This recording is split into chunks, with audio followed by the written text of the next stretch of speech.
But also one interesting thing about Deep Blue Sea. So you said you saw it about a month before it came out in theaters. Yeah, it was only a month.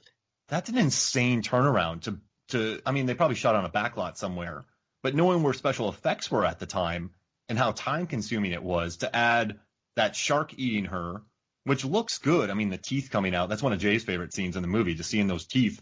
And then the extra, like taking her out of the scene.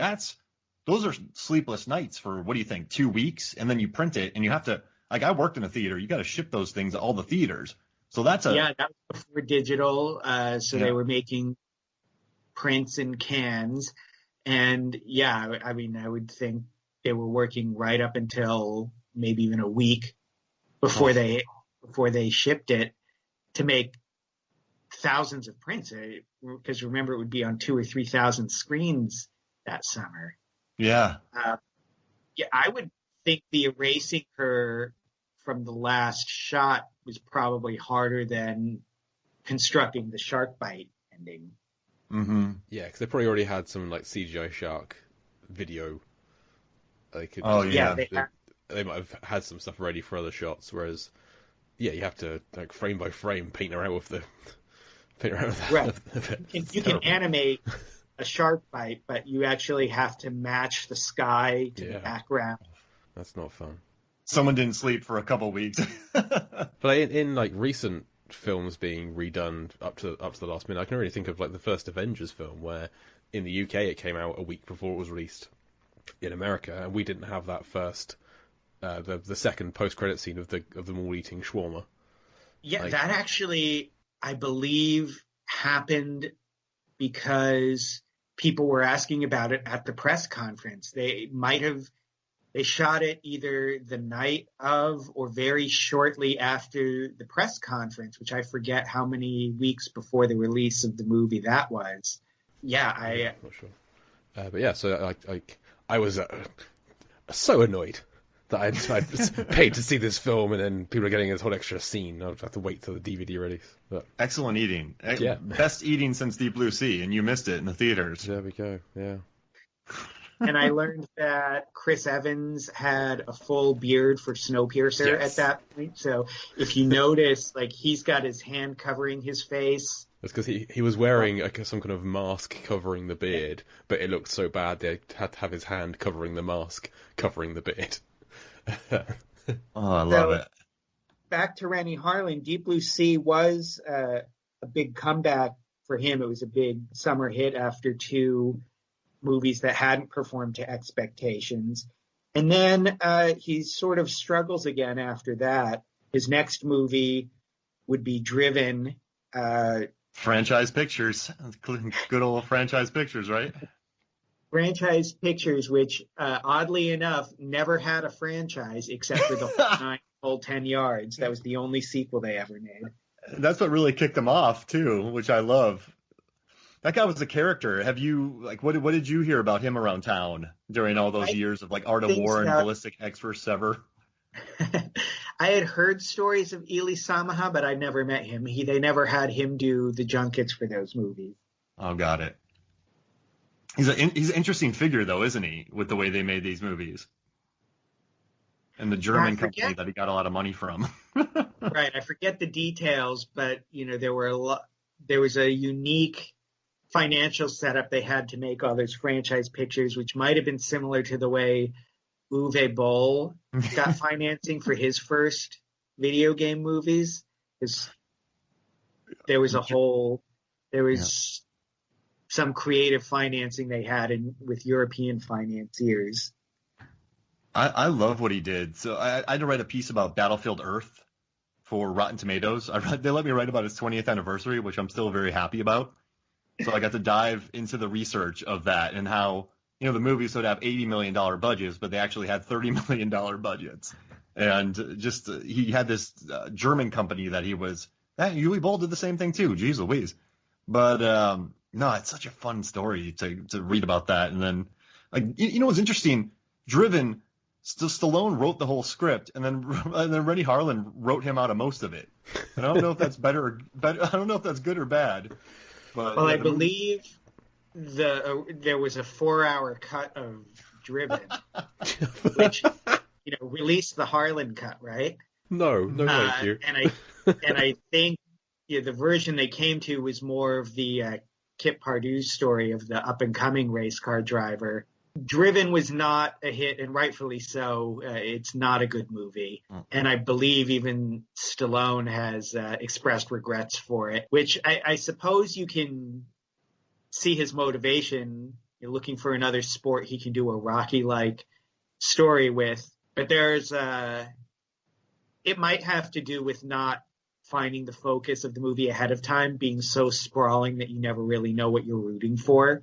And I think Harlan went overboard on the CGI effects on that one. They were clearly enamored with the idea that they could do cars and have these big crashes and explosion and tires and car parts, flying towards the camera.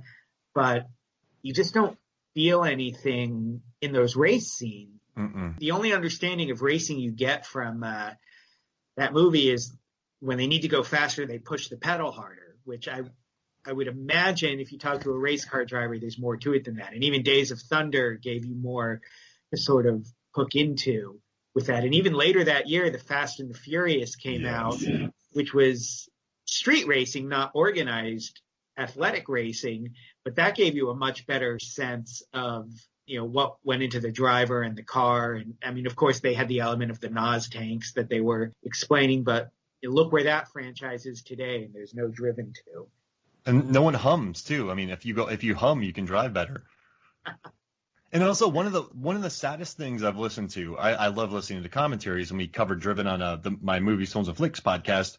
There's a commentary with Sylvester Stallone talking over his cut, all the deleted scenes. He does commentary for all the scenes deleted out of the movie. Oh, do I need to get the Driven DVD now? Yeah, so I bought it. Yeah, I bought the DVD, and he does a commentary for his deleted scenes. He's like, that scene's so much better. He's like, yeah, Rennie cut that out. And it's just, it's quite sad because he's just sitting there watching all these scenes that got cut from the movie and doing commentary, Stallone. I think it was his way of saying it wasn't my fault. I mean, that's a little bit of 20/20 hindsight. Stallone has a lot of power on these sets, and I don't imagine that much happens without his approval. And I'd hate to think that they had a falling out, because I think they made a great movie together with Cliffhanger, and I'd love to think they could do something else together ahead of time. But there is also, when you're making a movie, you're so focused. Rennie even said in my interview with him that you can lose perspective. Maybe they needed a test audience for Driven to tell them how to fix that movie. Oh, yeah. Add sharks. Well, sharks would have made anything better. And I think after Driven didn't perform, you saw Rennie Harlan try a lot of different things to reinvent himself. And some of them are really interesting. Like, I remember Mindhunters. Mindhunters got buried in then Miramax, which became the Weinstein Company and is now without the Weinsteins at all. But they had a habit of tinkering with movies, and by the time they got released, they were just dumped in theaters. I remember seeing Mindhunters quite early before one of those release dates that got moved, and thinking it was a solid movie about FBI profilers, and it had some Deep Blue Sea-ish moments too. I remember there's a character who's in a wheelchair, and I think it's LL Cool J has to help him cross an electrified puddle of water or something. Whoa. Came up with clever scenes like that too. But I own the DVD. I need to watch it again. There's a commentary from Harlan too, so I'm sitting on that. I think you just inspired me to give it another watch. And then I guess this shows that he had not fallen out with Warner Brothers, because they hired him to reshoot The Exorcist 4. Paul Schrader had done his version of The Exorcist 4, and it began as Rennie Harlan was going to do reshoots, but he ends up basically remaking the whole movie.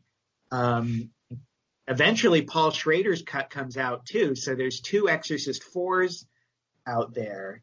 And Harlan's is the more studio-friendly special effects, big scares, some gore. but he's going back to horror with a big studio budget and not a Nightmare on Elm Street budget. Mm-hmm. And then his next film is sort of a teen horror also. The Covenant was a Screen Gems movie about I guess they were witches or warlocks. Yeah. Which this is before Twilight, so it's sort of ahead of its time as far as teens with supernatural powers and romance. There's one great visual effect shot in the movie where the kid has a head-on collision with the car and like dematerializes his whole car and rematerializes on the other side of the truck. Oh yeah, it's like a Night Watch. I wonder if Night Watch saw that and did the same thing. And it had a great cast: Sebastian Stan, Taylor Kitsch, the dude from Expanse. Yeah, he had a good eye. He had a good eye for talent and casting. Yeah, I mean, all those guys went on to pretty big stuff. Yeah, pretty big. After that, he did a smaller movie with Samuel L. Jackson called Cleaner, which I don't know that this came out theatrically. I didn't see it theatrically, but Samuel L. Jackson plays a crime scene cleaner, which is a real job. Like if there's a crime scene in your house, once the cops do the investigation, it's your responsibility to clean it up. So someone hires him to clean up a crime scene he realizes had never been investigated. So he has to figure out who hired him to cover something up. And I need to watch this. Yeah, that went straight to DVD in the UK and USA. So yeah, no theatrical release for Cleaner, unfortunately. Surprisingly, for a cast that's Samuel L. Jackson and Ed Harris, Eva Mendes, Luis Guzman. What? That's a great cast. Yeah. Yeah. And it's free on Pluto right now. I'm watching it. I'm doing it. It's a good, solid mystery. And I like 12 Rounds, his next one. It's 12 Rounds. Yeah, it's a Remember fun when throwback. WWE Films was getting into movies with vehicles for their talent, and it wasn't John Cena's first movie. He had done The Marine, but he was still doing more traditional action movies before he would segue into comedy, which has worked really well for him. Yeah, before blockers and his butt chugging. Trainwreck. Oh yeah, Trainwreck. He was hilarious in that. Yeah. Yeah. Mark Wahlberg. But 12 Rounds. I mean, it wasn't a big budget movie, but it felt big. I mean, the end helicopter explosion, they fall into a pool. I mean, I think it hit above its weight. It didn't really do well, but I don't know. I remember watching it and thinking, hey, this was a good little action movie they just made. It definitely held up with the movies they were making at that time. And I think the most unfortunate thing about 12 Rounds is that Rennie Harlin employed the Paul Greengrass shaking camera cinematography style of the Bourne movies, which he wasn't the only one. Even a James Bond movie copied that. Quantum of Solace had been a year before.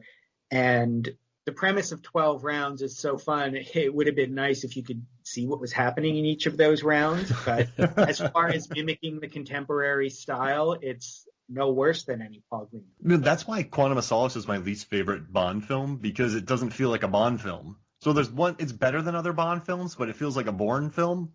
So I just rate it the lowest because it just doesn't feel Bond to me, if that makes sense. Yeah, it's a boring Bourne film as well. I understand that. I think Quantum of Solace holds up. I think the Bond movies always sort of react to what's going on in cinema. In the 70s, they did a blaxploitation one with Live and Let Die, and then they did a space one after Star Wars with Moonraker. So when the Bourne movies came out, Quantum of Solace was sort of James Bond saying, yeah, we can do that too. And I personally think they did that style better than the Bourne movies do. It's more coherent to me than the action sequences in Bourne Supremacy and Bourne Ultimatum. I can follow from cut to cut what's happening, and they never need to do that again. Unfortunately, they haven't. But they'd already done some good gritty Bourne style combat in Casino Royale. I think it's better in that one than in Quantum. So they've done it once, and then they go to Quantum, and it's even worse. I don't know. I really hate Quantum of Solace, so I'm not gonna. Well, I mean, Casino Royale is phenomenal. Yes. And none of the so other good compared to that. Yeah, Martin Campbell. I mean, like Zorro, he rebooted, then he came and did Goldeneye, Yeah, and then he Bond jumped into twice. Casino Royale.